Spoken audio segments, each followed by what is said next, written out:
Welcome back, everyone. Scott here, and this is our 60-day update of our infamous 38-way ceramic coatings longevity test. Stay tuned to the end to see a check of everything with our new gloss meter as well. I'll leave the last 30 days weather that this hood has been exposed to, as well as the lifetime weather. In this case, it's only 2 months. But if you know the drill by now, for those of you just joining us, the wash process goes something like this. We'll foam it down using Chemical Guy's Honeydew Snow Foam, let it dwell, rinse it off, foam it again, and then wash it before rinsing things off. After we inspect the hydrophobic properties, we'll of course dry it with our Metrovac Master Blaster 8 horsepower dryer using heated filtered air. I'd like to take a moment to remind you, promise you, that I will continue to remain unsponsored, unbiased, and that 100% of these products are purchased out of my own pocket unless otherwise stated. I don't do paid reviews for companies, and believe me, they've tried, because I want to know the real truth of the best detailing products out there for you, for me, and for our clients. As a reminder that any of these products can be purchased in the links in the description below through my Amazon Associates links. 100% of the money received goes right back into buying new products to test. Let's get on with the test. All right, let's get into it. Drive Auto. We're going to call it failed at the 60-day mark. You're going to find that there's going to be a lot of them this month. ETHOS graphene, that is not. That's CQuartz UK topped with SIC. As you've heard me say in the past, I just have never updated it. Owner's Pride and Tech 580, very similar products, performing similarly. Pearl Nano Glass was already failed. Pearl Nano Spray, we're going to call that one failed at the 60-day mark.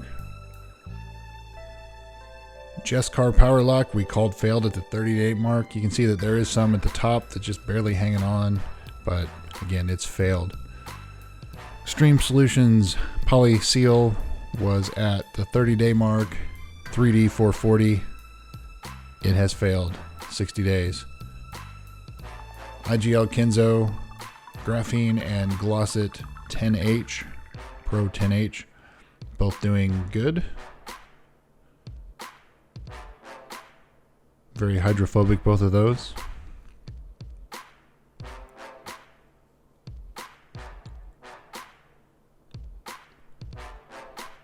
Moving on to the next row, KB Diamond Plus, that's a spray, doing good. Hydrosilex Recharge, that's the reformulated version. It is weak, but not completely failed. You can see how it does come back fairly quickly as the water sheets off. So not failed yet, getting pretty close. The last coat, Black Ice, same sort of deal. We're going to call that one weak. You can see how it's sticking. Not extremely hydrophobic, especially next to Turtle Wax Graphene Flex Wax. So we'll leave Flex Wax as alright this month. Turtle Wax Graphene Liquid Wax, that's also known as the Max Wax. We're going to call that one failed. 60 days. Turtle Wax Ice, Seal and Shine. Still doing just fine. Turtle Wax Ceramic Spray. That is the gray and green bottle, if I'm not mistaken. We are going to call that weak at the 60-day mark. McGuire's Hybrid Ceramic Wax, dry application, which means you just spray it on, wipe it on, and buff it off. And the wet application. There's definitely a difference. The dry, we're going to leave it alone. The wet, well, it's kind of weak. So we'll mark it weak at 60 days. BCC Ceramic Wax. Looks like failure. We got a failure there. The ceramic coating, doing all right. Soft 99 Fuso, incredibly hydrophobic. It continues to blow me away how hydrophobic that is. It is a Carnauba wax, so when we get to the hot months, we may see that fail. CQuartz Light. CQuartz SIC. Also all right. CQuartz UK 3.0. Doing great. Sprayway was already failed. And then here, of course, is the 303 Graphene, the new batch that they sent me. Doing all right versus the old batch that failed in one of my other tests, my 8-way graphene test. Look at that. It's failed here too. Definitely a difference. So there's my control in the lower left. You can see how the water's sticking to it.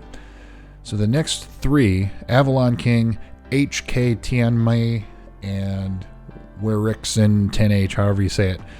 Those three are all from China. Avalon King was shipped from China.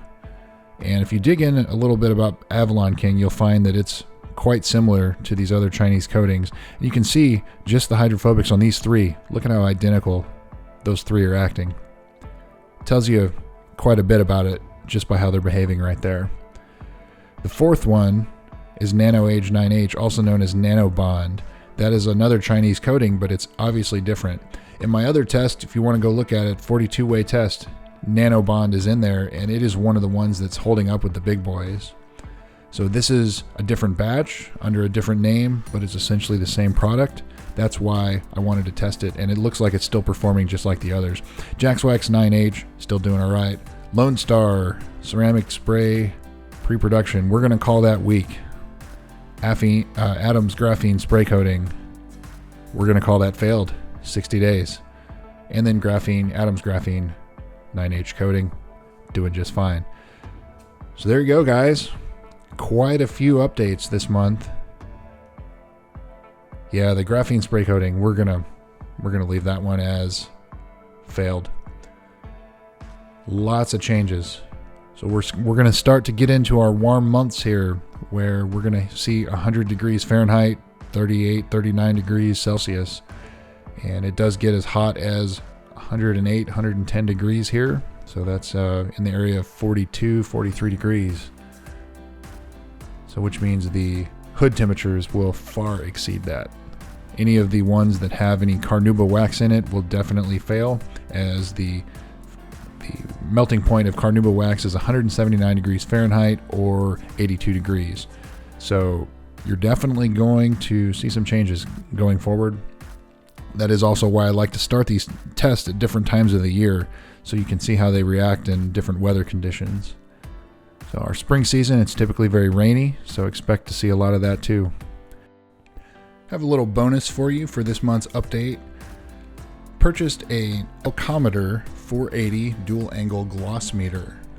So for any new test going forward from this point, I will make sure we have a base to start with, as well as to show you how much it actually increases the gloss level. So this meter actually reads 20 degrees and it measures at 60 degrees. The number we're after is the 20 degree mark, and that will be the top number that you see on the gauge. So here is unpolished, but again, it's been sitting outside for 2 months. You can see that it's 87, 86. A freshly polished, brand new, when we're ready to send it out of our shop, it's usually going to read in the middle to lower 90s on this gauge. So that's just kind of a reference as you see me going around the hood here. The other thing is there is a learning curve to this gauge. It needs a perfectly flat surface, no curves or edges, in order to properly read.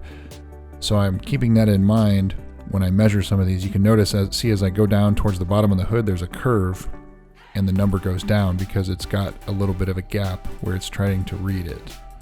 So it should be lower right here, and it is significantly lower.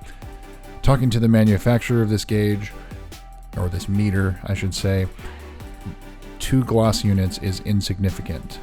So something that reads 85 and then 87, that's pretty much the same. So there's 88.5, 85.5, so nearly insignificant. Adams graphene, again, it's on the edge of the hood, so it's not quite flat, so you can see the number goes down. It's going to take some, I need to practice with it, make sure I can find where it's going to have consistent results. But you've heard me talk about some of the gloss meters in the past, and that's the problems I was having, was I wasn't getting a consistent result. I could measure the same exact spot 2 or 3 or 4 different times, and it would give me 4 different numbers completely off from each other. So it would read 120 or something like that, which obviously is not the case here. It was also, all the cheaper meters, they only read 60 degrees, which is not what you want for a high gloss surface like this. You want it to read under 20 degree measurement. That's why I sprung for this meter instead of the one that only measures 60 degrees.